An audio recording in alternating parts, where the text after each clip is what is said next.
What is up, everybody? My name is Nate. Welcome to the weekly rotation. Happy 4th of July weekend / Canada weekend.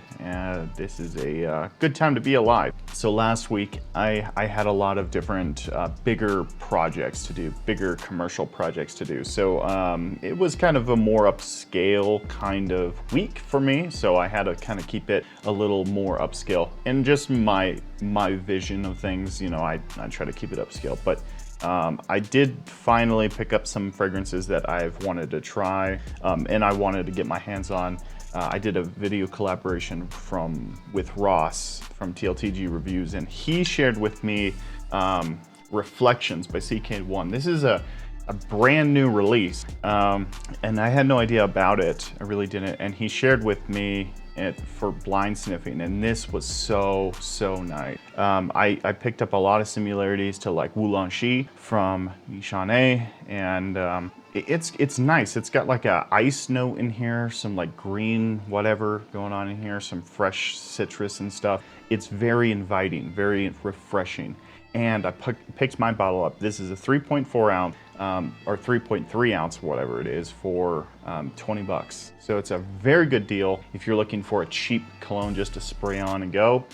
This one or CK All is absolutely, those two are fantastic. But this is a very nice, I haven't used all this. I used it once and sprayed it on my hand a couple times, but I decanted out some of this for a friend, and so I wanted him to try it, and I wanted him to have quite a lot because it's something that I think he would enjoy. So I'm gonna give that to him. If he wants to throw it away, he can. All right, on Tuesday, I wore YSL Les Parfums, and you know, I really like the Eau de Parfum Intense.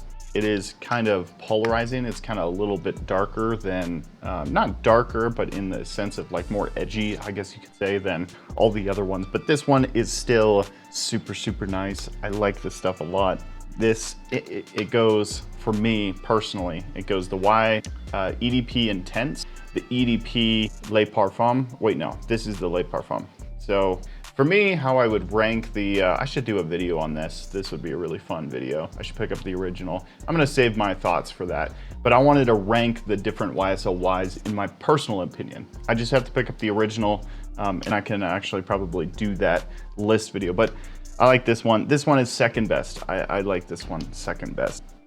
It's fresh, it's inviting, it's a little bit of aldehydic vibe, which aldehydes are cool, but they're strong as hell. I've been experimenting with some aldehydes, and like if I overdose them by like 1% in the formula, it just overtakes the whole thing. So you have to first dilute it down, and then you have to add just a little bit in there in order for it to like work together with all the other ingredients, because aldehydes are very powerful, and they just like overpower anything that you put them into. So you got to be a little careful with aldehydes, working with aldehyde. All right, then on Wednesday I wore Dior Homme Intense, and this was an interesting day. So I thought it was a little bit cooler than normal, and so I looked outside in the morning and it was like cloudy, gloomy, and I looked at the weather and it said it was kind of cooler. So I was like, I'm gonna wear Dior Homme Intense. So I did. Right around 1 o'clock, 2 o'clock, I got a gap in the day to come home and relax a little bit. And this one kind of wore off by that time, so it wasn't really that present. But I had to go back out for another shoot at 4 o'clock. So at 4 o'clock, or right around like 3 o'clock, I sprayed on Tom Ford Grey Vetiver, and I thought this would be okay. So I sprayed on quite a few sprays of this. Maybe like 4, which is not a whole lot, I don't think. But by the time this wore off, and I thought it was okay to wear this, by the time this wore off, it started to get really hot outside. And so it was really hot, and I didn't really put 2 and 2 together, so I sprayed this one on a little bit too much, and I got headache vibe. It was just so potent around me. I had to wash this thing off my neck. So I sprayed like 2 sprays on my chest, or on my shirt, and then 2 sprays on the back of my neck, and that was just so much. It was very hot outside, so it just overtook me, and I had to wash it off my neck. I still had it on my shirt, so I was smelling like this, but I would not recommend that, I think it's called Sprayer's Regret. I had Sprayer's Regret. All right, and then on Thursday, Thursday, I wore this new guy. This is Explorer Platinum. And Explorer Platinum is very violet heavy. It's a very violet heavy scent, but you still have like the woodiness, the richness. Honestly, this is Mont Blanc Legend Eau de Parfum, bigger brother. That's pretty much it. It's pretty much it. The heavy violet, the woody vibes, but really nice. It does have a little freshness at the top, but the violet is over dominant in the, it's not really a too, you know, transitional fragrance, but it has a lot of violet kind of there in your face. It does last for a long time. This is definitely the best performing in the entire line. That's my one gripe with the Explorer, the original one, is that it doesn't really perform all that well. It's a nice scent. It's very, very nice. I look at it like a really fresh take on Creed. It doesn't last that long, and that's why I sold my bottle. I had a big 100 ml bottle of Explorer, the original one. And, but this one does perform pretty well. It is pretty nice, but you have to be kind of in the mood for violet. It's bordering that gasoline vibe from Fahrenheit. Doesn't smell like, you know, Fahrenheit or gasoline, but people could associate it with that, with how violet heavy it is. It's good, but it's not my favorite.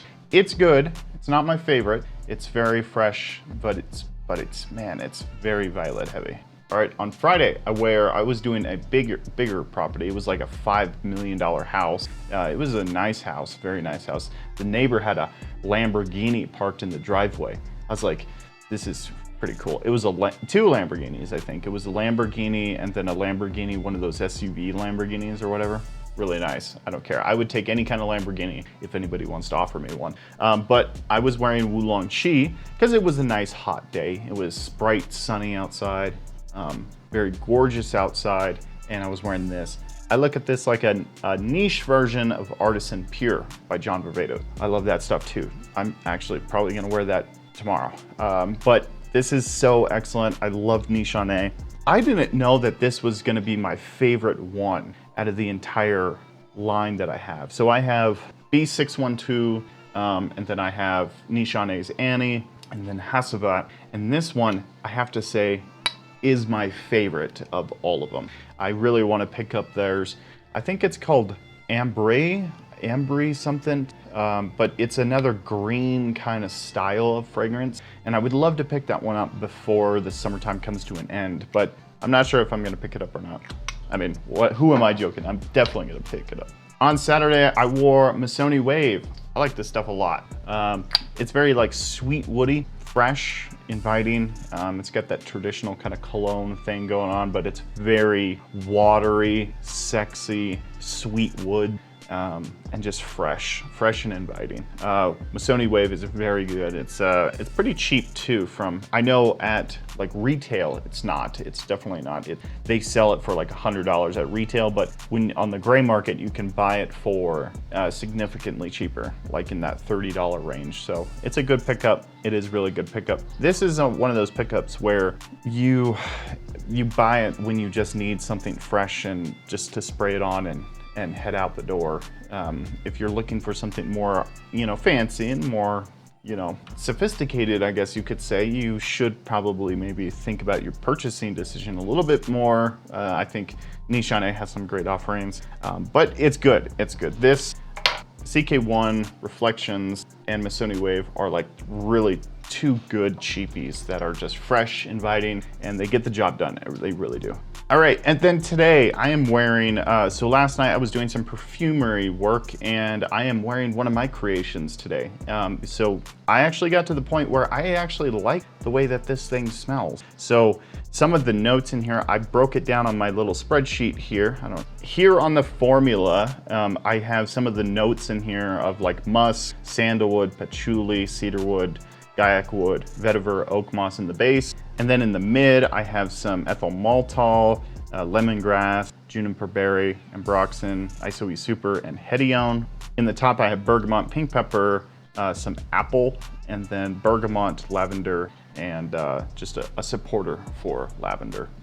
It's definitely not a finished product. I still have to work out some kinks. It's kind of sharp, but it's getting to the point where I actually can wear some of the things that I'm making. So I'm gonna start doing that a little bit more often. But this is pretty nice. It's very fresh at the top with bergamot and the pink peppers kind of just ever so present. Lavender just kind of like lingers in there a little bit. Lavender is really hard. I thought lavender was gonna be a really easy note to work with. I thought lavender was just gonna be something you can throw into pretty much everything and give it that like extra pop, but it is really interesting to work with. It is, I guess I'm just really new to this, but it gives this like really weird medicinal kind of smell to it if you don't use it correctly. If you just pour in lavender essential oil into something, it just becomes really like dirty and medicinal, like medicines. Kind of interesting. I made one formulation of this yesterday, and this was before I added some other things to it, like the oak moss and the vetiver,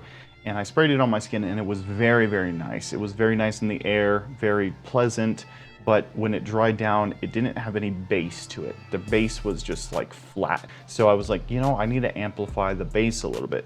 So that's when I put in some vetiver and some oak moss and some gaiac wood to kind of just like give the base a little bit. And so I'm trying it out today. I also added some like rose musk in there. It's called rosy musk, and it just giving a little bit of a rosy character to it. It's good. I'm still kind of learning all of it, but I'm getting there. I'm getting there. It's a slow process. Perfumery is one of the most disappointing hobbies I think I've ever gotten my hands on, because everything that I've been making has been trash. And it's interesting because normally when you get into like photography, or you get into like, say, ice skating or any kind of other hobby, you have a chance to succeed a little bit and get that shimmering hope, and like you can keep following that light at the end of the tunnel as it gets closer and closer. The thing with perfume though is it's awesome. It's really great, but the light at the end of the tunnel just starts getting further and further away because you start making formulas and stuff and they don't smell good at all. And then you start learning more, trying something new, doesn't smell good. You try something new, you learn more things, they don't smell good. Then you learn more and more things, they don't smell good. I've never had this kind of issue with a hobby before where it's been extremely difficult to just make something decent. Not even good, but just decent. This is decent, this is okay, but it's still synthetic mess. It's a synthetic mess. So it's like I'm wearing this mainly to like see what I did wrong, and that's a really shame. Anyway, I'm gonna digress here. Thanks for watching the video, guys. I would love to hear your thoughts down in the comments down below. I wanna know what you guys are wearing, what you guys are enjoying. Please leave it down in the comments down below. I'd love to read your comments. We'll see you next time.